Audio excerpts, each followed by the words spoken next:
ये डायग्राम है, क्या कह रहा है, चित्र 1.7 में दर्शाए अनुसार किसी समबाहु त्रिभुज के शीर्षों पर स्थित आवेशों, ए पर कितना आवेश रखा हुआ है, क्यू रखा हुआ है, बी पर कितना रखा हुआ है, इस पर भी क्यू रखा हुआ है, और सी पर रखा हुआ है माइनस क्यू पर विचार कीजिए। प्रत्येक आवेश पर कितना बल लग रहा है ये हमें कैलकुलेट करना है। ठीक, तो सबसे पहले ए पर हम बात करते हैं कि ए क्यू पर कितना बल लगेगा। ए वाला कहाँ है, ये, ठीक है, ये है आपका ए वाला आवेश है। तो जो ए आवेश है उस पर बी की वजह से, क्योंकि ए और बी देखो सजातीय है, ये भी धनात्मक है, बी वाला भी धनात्मक है, तो बी क्या करेगा, ए को अपने से दूर भगाएगा, प्रतिकर्षित करेगा। तो जो हम इसको लिखेंगे वो क्या होगा, इसको अगर हम Q1 बोल दे रहे हैं, इसको हम Q2 बोल रहे हैं, तो ये हो जाएगा जो बल लग रहा है वो एक के ऊपर F12, उसको हम कैसे लिखेंगे, F12 force on one due to two. इसी तरह से जो सी पर रखा हुआ है, सी की वजह से जो इस पर बल लगेगा वो इधर लगेगा, आकर्षित बल लगेगा। क्यों, क्योंकि सी वाला हमारा ऋणात्मक है और ए वाला धनात्मक है, तो इसकी वजह से जो बल लगेगा वो इस तरफ लगेगा, और बी वाले की वजह से जो बल लगेगा वो इधर लगेगा। तो ये दोनों जो बल हैं, इन दोनों बलों के बीच में एंगल कितना होगा, 120 डिग्री।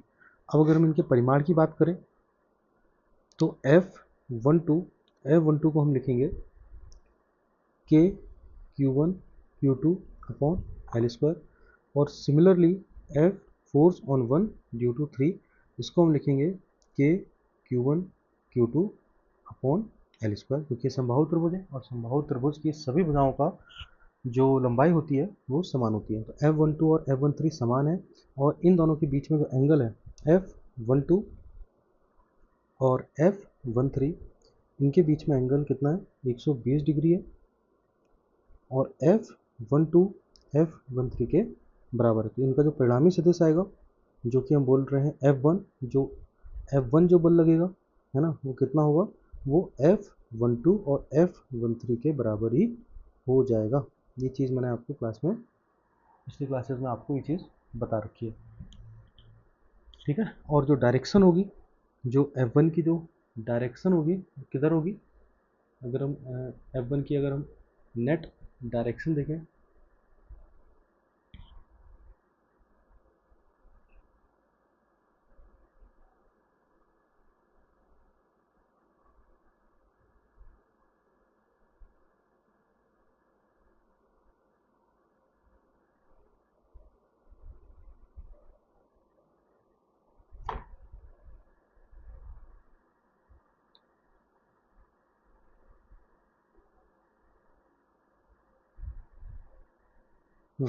अगर हम F1 की अगर हम नेट, ये तो परिमाण आ गया, F1 आ गया, F12 F13 के बराबर आ गया। अगर हम F1 की डायरेक्शन देखें तो देखो, जिधर आपका जिधर आपका ये BC है ना, B से C की तरफ, है ना, उसी डायरेक्शन में आपका B है, और ये दोनों कैसे हैं, समांतर। तो हम लिख सकते हैं कि F1 के ऊपर जो बल लग रहा है, अगर हम इसको सदिश के रूप में लिखें तो F1 के ऊपर बल लग रहा है वो किसके बराबर होगा, F के बराबर होगा। F12 भी लिख सकते हैं और F13 भी लिख सकते हैं ना, F12 के बराबर होगा, और डायरेक्शन क्या होगा, अलोंग BC कैप, ठीक है। डायरेक्शन कितना होगा, BC कैप, ये हो गई F1। सिमिलरली अगर हम B वाले आवेश पर बात करें तो B वाले आवेश के लिए हम इसको सेकेंड आवेश बोल रहे हैं। तो E की वजह से जो इसके ऊपर बल लग रहा है वो देखो, A और B कैसे हैं, सजातीय हैं, तो ये एक दूसरे को प्रतिकर्षित करेंगे, तो इसको हम लिखेंगे force on two due to one, second के ऊपर बल एक की वजह से। ये क्या, सी कैसा है, ऋणात्मक है, तो सी क्या करेगा, बी को अपनी तरफ आकर्षित करेगा, तो इधर इधर जो बल लगेगा वो इस डायरेक्शन में लगेगा। अब यहाँ पर भी देख लो, सेकेंड वाले के लिए एक बल आपका इधर लग रहा है, दूसरा बल आपका इधर लग रहा है, तो जो परिणामी बल होगा वो किधर लगेगा, इधर लगेगा। क्यों, क्योंकि अगर आप कैलकुलेट करोगे F21, अगर आप F21 कैलकुलेट करोगे तो कितना आएगा, के Q square upon L square, और आप F23 भी कैलकुलेट करोगे तो कितना आएगा, के Q square upon L square. हम माइनस क्यों नहीं ले रहे हैं, क्योंकि माइनस साइन हम इसलिए नहीं ले रहे हैं क्योंकि हमने यहाँ पर डायरेक्शन ऑलरेडी दिखा दी है। तो F21 और F23 का मान आ गया। अब ये जो परिणामी F2 के ऊपर जो कुल फोर्स लगेगा, जो कुल परिमाण जो बल लगे, जो कुल परिणामी बल लगेगा सेकेंड बी वाले आवेश के ऊपर, उसको हम F2 से लिख रहे हैं, और ये F2 का जो मान होगा वो कितना होगा, अगर देखो उनके अभी भी इनके बीच में एंगल कितना है, 120 डिग्री है। अगर एंगल 120 डिग्री है तो जो परिणामी सदिश होगा, जो परिणामी बल होगा वो किसके बराबर होगा, F21 या F23 के बराबर होगा। और यही कितना होगा, के Q square upon L square. हम यहाँ पर अगेन लिख सकते हैं कि जो F2 है वो F21 बराबर F23 के बराबर होगा। और अगर हम इसको सदिश के रूप में लिखें F2 तो कितना हो जाएगा, ये हो जाएगा F21, और है ना, ये देखो ये और ये दोनों साइड कैसी है, समांतर है, दोनों पैरेलल हैं, समांतर है। तो इसकी जो डायरेक्शन होगी वो हम लिख सकते हैं F2 बराबर F21 इंटू ए सी कैप, क्योंकि एकांक सदिश है, एकांक सदिश का काम ही यही है डायरेक्शन को दिखाना। ठीक, अब तीसरे वाली, अब सी वाले आवेश पर आते हैं।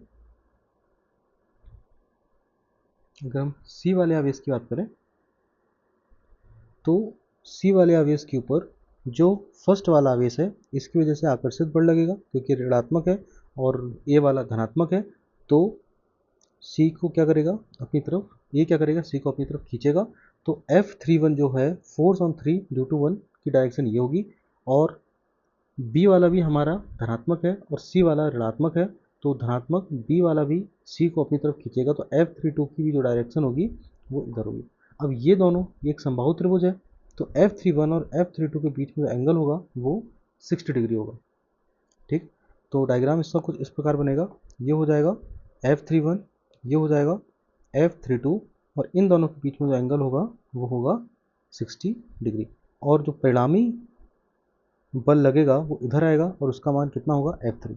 तो अगर अपन F3 को कैलकुलेट करेंगे तो वो कितना हो जाएगा, मैंने आपको बता रखा है कि अगर दो सदिश है ना, अगर इनका परिणाम बराबर है ना, F31 बराबर F32 है, दो बल, दोनों बलों का जो परिमाण है वो समान है, तो ऐसे केस में जो कुल होगा वो कितना होगा, it will be √3 into F. तो √3 F31 भी लिख सकते हो या √3 F32 भी लिख सकते हो। और जो अगर हम इसको सदिश के रूप में भी लिखें तो ये क्या हो जाएगा, F3 इंटू √3, आप इसको लिख सकते हो माइनस जे कैप। ठीक है, माइनस जे कैप क्यों, क्योंकि देखो ये अगर y एक्सिस है तो ऊपर वाला अगर आप जे कैप लोगे तो बल देखो F3 कहाँ लग रहा है, नीचे की तरफ लग रहा है, तो नीचे वाला क्या हो जाता है, माइनस जे कैप हो जाते हैं।